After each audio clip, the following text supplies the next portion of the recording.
Hello guys, welcome to my channel reaction with Kundan Bhardwaj. आप सब कैसे हैं? मैं भी अच्छी हूँ। तो गाइस, हम बात करेंगे अभी जो दिल्ली में केस हुआ है, इंसिडेंट हुआ है, एक्सीडेंट, जो साहिल के साथ हुआ है। और काफी मतलब भयानक बोलो, दर्दनाक बोलो, जो ये बोलो, बहुत ही एक उसको एक्सप्लेन नहीं कर सकते हैं।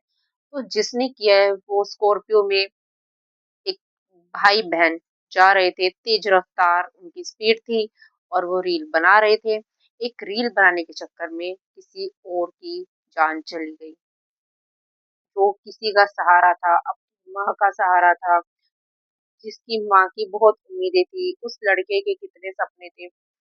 जो 1 सेकंड पहले कुछ सपने देख रहा होगा, कुछ सोच रहा होगा कि मैं अब ये करूंगा, मैं वो करूंगा, और वो एक झटके में वो टूट गया। तो मैं ये चीज़ बोलना चाहती हूँ कि हमारे देश का कानून क्या है, हमारे देश का लॉ क्या है।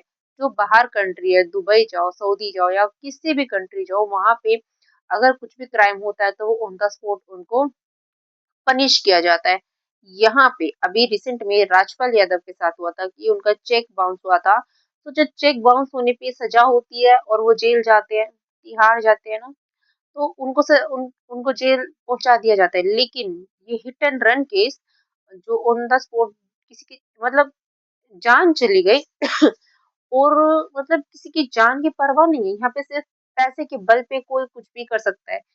जब वो हादसा हुआ, हादसा नहीं एक्सीडेंट हुआ, तो जो कल्प्रिट थे भाई बहन, तो जब वो लड़का जो गाड़ी चला रहा था उसको जब पकड़ा गया, उसकी वहाँ पे एज 19 लिखी गई। फिर अब उसकी एज बताई जा रही है 17। तो पहले हेर-फेर ही हो रही है। जब हम किसी के ऊपर केस करते हैं, कुछ भी करते हैं, तो आधार कार्ड तो लगता ही है, लेते ही है। जब साहिल की एज लिखी गई, उसका आधार कार्ड माँगा गया, तो उसका ही माँगा गया होगा। तो अब पहली एज लिखी गई, वो झूठ था, या फिर अब जो एज बताई जा रही है, वो झूठ था। उसको बचाने के लिए और उसी दिन उसको बेल मिल जाना, वो भी ऐसे केस में। तो हमारे देश का जो ये कानून सिर्फ़ पैसे के बल पे चलता है क्या? कि कोई बड़ा आदमी उसके आवारा बच्चे करे या कोई भी हो, उनको जल्दी छोड़ दिया जाता है ऐसे ही। पहली बात, लॉ के हिसाब से भई नाबालिग बच्चों को तो गाड़ी दी नहीं जाती है। वो बच्चे दोनों तरफ से फँसते हैं, उसकी फैमिली वाले भी फँसते हैं। अगर वो 19 साल का है तो वो जेल जाएगा, अगर वो 17 साल का है तो उसके माँ-बाप फँसेंगे। और ऑलरेडी इसमें ये भी बताया गया है कि उसपे ऑलरेडी पहले ही चालान लगा हुआ था। काफ़ी बार वो तेज़ रफ़्तार में गाड़ी चलाता है। तो ये चीज़ें भी सोचने वाली है। अब जब उसकी साहिल की मदर का इंटरव्यू आया, उसमें काफ़ी चीज़ें उन्होंने बताई कि उसका क्या एम्बिशन था। उसको बाहर कंट्री में भी वो जाने वाला था, उसको उस चीज़ का लेटर भी आ चुका था, उसके बहुत सपने थे कि मैं अपनी मदर के लिए ये करूँगा। उसका एक ड्रीम हाउस भी था, ड्रीम कार भी थी, उसकी मदर ने दिखाया। किसी के सपने कैसे चूर-चूर हो जाते हैं। अब वो माँ क्या करेगी? उनका इकलौता सहारा, जो वो भी नहीं रहा। हुँ? और उसके दोस्त ने, जो साहिल की दोस्त ने भी काफ़ी कुछ चीज़ें बताई कि वो लड़का कैसा था, मतलब साहिल, वो किस तरह का उसका व्यवहार था, जो भी था। तो सोचो किसी के सपने ऐसे हो जाते हैं, क्यों हाई स्पीड पे काम नहीं एक्शन लिया जाता है? क्यों ऐसे केसेज़ में क्यों नहीं एक्शन लिया जाता? चंद पैसों पे मतलब दम पे लोग छूट जाते हैं। मतलब क्या है ये? आज किसी की जान चली गई और सामने वाले को फ़र्क नहीं पड़ रहा, वो तड़प रहा है कि पहले उसको हॉस्पिटल ले जाए कि चलो वो बच जाए। मतलब कोई भी फीलिंग नहीं है। और सबसे पहली बात, हमारे देश का कानून क्या है मुझे समझ में नहीं आता। आजकल इतने रेप केस होते हैं, इतनी चीज़ होती है, उनके इतने सारे क्रिमिनल बच के भाग जाते हैं। आज ये ऐसे केस हो रहे हैं। एक पुणे में भी केस हुआ था, वो भी 17 साल का बताया जा रहा था, बच गया था। हस्बैंड वाइफ का, याद है ना? स्कूटी पे जा रहे थे। तो अब ये देखिए ये केस, अब इसमें उस लड़की के फादर ने उसको बचा लिया, तुरंत बेल दिला दी। होता है भई माँ-बाप को कि ये हमारा बच्चा है, लेकिन आप अपने बच्चों को गलती करने से रोक सकते हैं। आप अपने बच आपके आपको पता है जब आपके बच्चे की हरकतें क्या हैं, चालान कट चुके हैं इतने, उस चीज़ में भी काफ़ी कंप्लेंट्स है कि इतना हाई स्पीड चलाता है, तो आप अपने बच्चे को क्यों गाड़ी दे रहे हो? आपके बच्चे को क्रिमिनल बनाने में आप ही ज़िम्मेदार हो।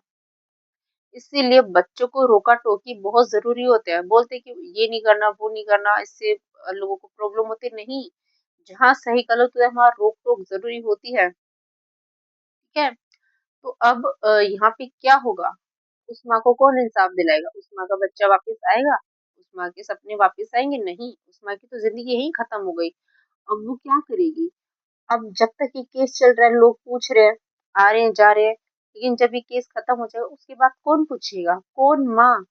किसकी माँ? कोई नहीं पूछेगा। अभी तो सब पूछेंगे। अभी घर में भीड़ रहेगी। जब ये सब मामला ठंडा हो जाएगा, उसके बाद तो वो माँ अकेली रहेगी। तो सोचिए कितना दर्दनाक है। मतलब अपने आप को इस तरीके से इतना वो दिखाने के लिए लोग इतना मतलब हो जाता है ना, मतलब सोचिए किसी की ज़िंदगी एक झटके में ले लेते हैं।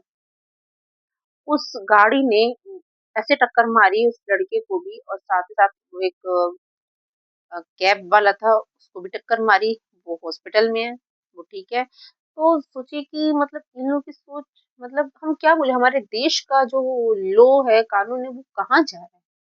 किस काम के लिए? सारे लॉ हटा दीजिए, ऐसे छोड़ दीजिए। जब पब्लिक ना अपना जस्टिस खुद लेने चलेगी ना, तब ही यहाँ पे कुछ होगा। अगर किसी का रेप होता है या कुछ भी होता है, वो लड़कियाँ बेचारी तड़प जाती है, उनके साथ इतना कुछ हो जाता है। अभी हादसे कितने हॉस्टल वाले आए, कितने स्कूल वाले ऐसे केसेज़ आए, कितने आती कितनी चीज़ें हमें दिखती हैं, पर कोई लॉ नहीं है।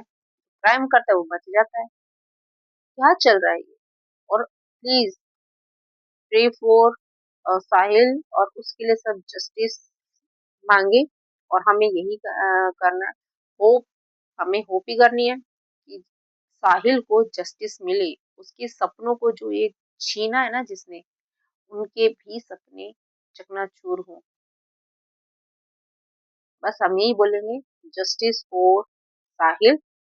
और क्या ही बोले, मतलब सोचिए कि एक पल में किसी की ज़िंदगी ले लेना और कोई पछतावा ना होना, और सोचिए कितना खराब लगता है ना? चलिए अब चलते हैं। होप अ, होप ही कर सकते हैं कि साहिल को जस्टिस मिल पाए, उसकी मदर को जस्टिस मिल पाए और ऐसे तेज़ रफ्तार वालों पे एक्शन हो, उसमें ये ना देखा जाए कि ये बड़े पैसे वाला है, ये है। नहीं, जो गलत है वो गलत है, ठीक है? तो चलिए बाय-बाय, राधे-राधे, चलते हैं।